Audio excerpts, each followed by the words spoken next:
Everybody's got one piece of gear that they regret buying, something that sounded incredible in the reviews and then changed absolutely nothing when it hit your desk. And that's what I'm trying to save you from. This is Razer's competitive bundle. They sent it over with no strings attached, and I decided to actually put it through real testing. A mouse, a keyboard, headset and a glass pad. Almost $800 if you bought it yourself. And in this video every piece gets tested, every piece gets a score out of 10, and where something is not worth it, I'll tell you what to buy instead. Starting with the mouse. Now the first mouse is the Deathadder V4 Pro, the NiKo edition. Now my main mouse is actually the Viper V4 Pro since it came out. And these two are like brothers. Same Gen 4 switches, both do 8K polling rate, both have the new optical scroll wheel. And the actual differences are like two: shape and the fact that the Viper features something called frame sync while this runs standard motion sync. So the shape is an ergonomic shell, bigger, taller, fills your hand. Also a bit heavier than the Viper, which I mean is like an ergonomic mouse, of course it's heavier. It's comfortable, nothing digs in, long sessions, no problem. But when I go back to the Viper, yeah, I just like the Viper way more. It's lighter, more direct, better shape, and that's just like my mouse. The Deathadder isn't worse though, it's just not better either. Now quality wise nothing to attack, clicks are crisp, nothing wow, but zero complaints. The scroll wheel being optical now is a quiet W, that's usually the first part that dies on my mice. The skates I swapped them after like day one, I got like X-ray pad dots, $15, better glide, and it's just like done with that. It's like standard procedure at this point, stock skates are mid on almost everything, so yeah, it is what it is. So who is this actually for? Now if you specifically want like ergonomic, your hand wants a shell to rest on, just get this. It's a top tier mouse,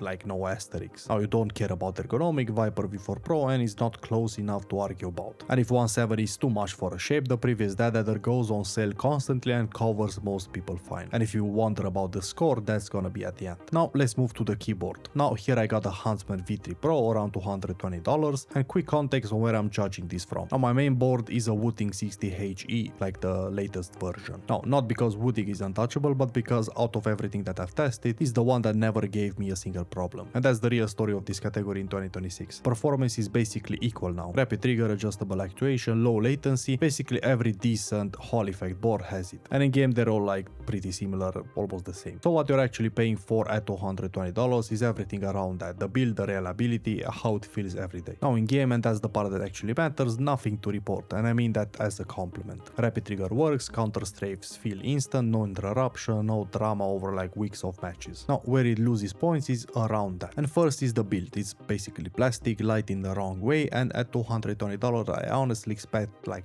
a more premium feel in my hands. Now it's not a problem in game, but every time you touch it you're reminded of what it costs versus what it feels like. You also have like a volume knob and a little screen too, which are like fine, but nobody buys a competitive board for a screen. Second, I had a lot of problems with mistypes. At 2.5mm actuation I got like random presses I never asked for. Let's not even talk about at lower actuation points. And to be honest, I never had like this problem on any other boards. And the typing feel, the sound is basically a step under boards at the same money or less. Now it's not game breaking, you're not buying this to write like essays, but it's still nice to have. Now the switches are Razer analog optical Gen 2, and by the way they're not magnetic. Razer says they're faster than some Hall effect switches. I can't really measure that, and from the chair I feel zero difference. So make of the claim what you want. Now same with 8K polling rate, people who measure it says it's real, I keep it on, but I can't really feel it and I won't pretend I do. So basically here's the math. If you're already on a Wooting or like any solid magnetic board, nothing here for you. On a regular mechanical keyboard, this is the piece of the bundle you feel in the first hour. It has like rapid trigger, and in a game it's a real jump, but at 220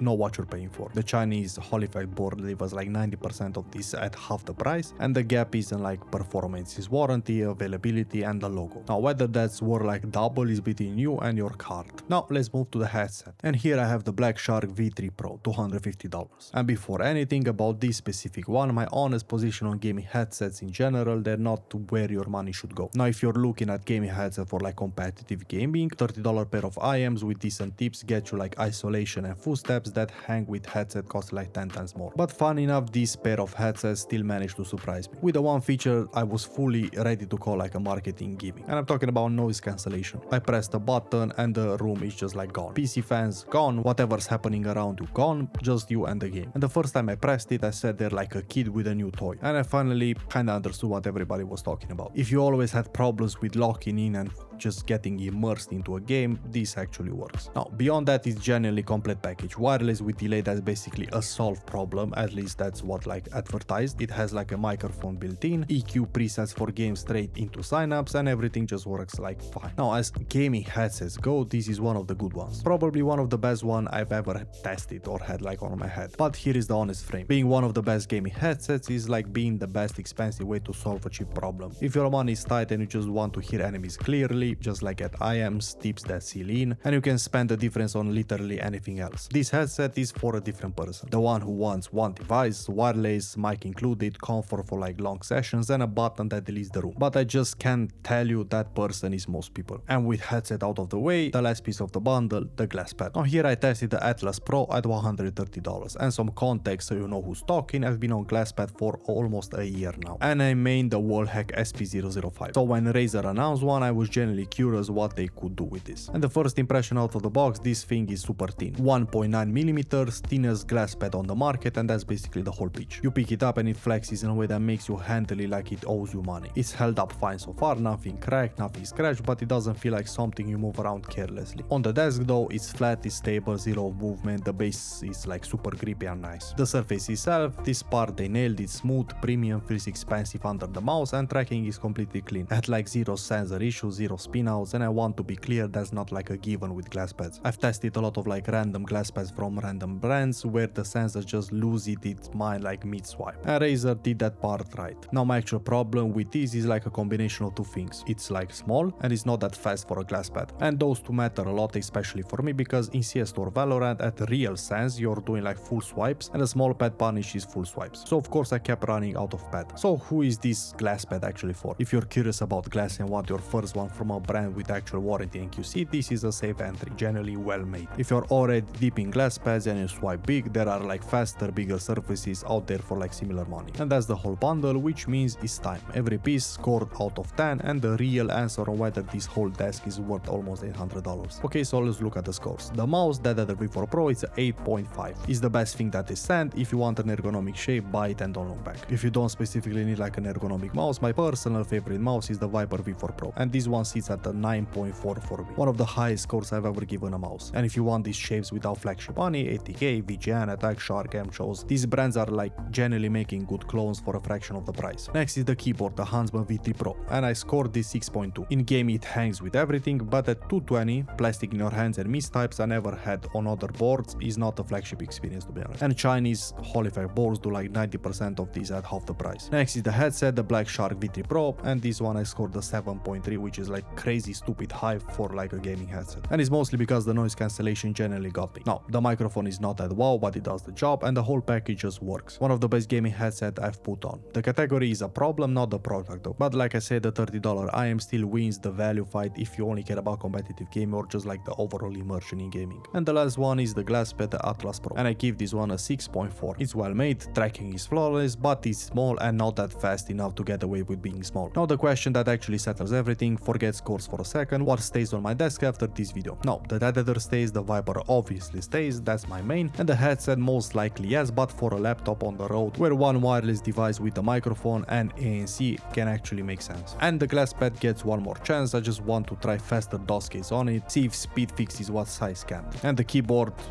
just goes in a drawer for now. So could you compete on a full Razer desk? Absolutely, nothing here holds you back, and gear was never gonna be your excuse anyway. Is it the best desk you can build with this money? No. The best desk in 2026 isn't one logo, is the best answer in every slot. And now you know exactly where Razer is that answer and where it isn't. Now let me know in the comments what's your favorite Razer product and what you would recommend for every category. And if you like this video, check out the next one.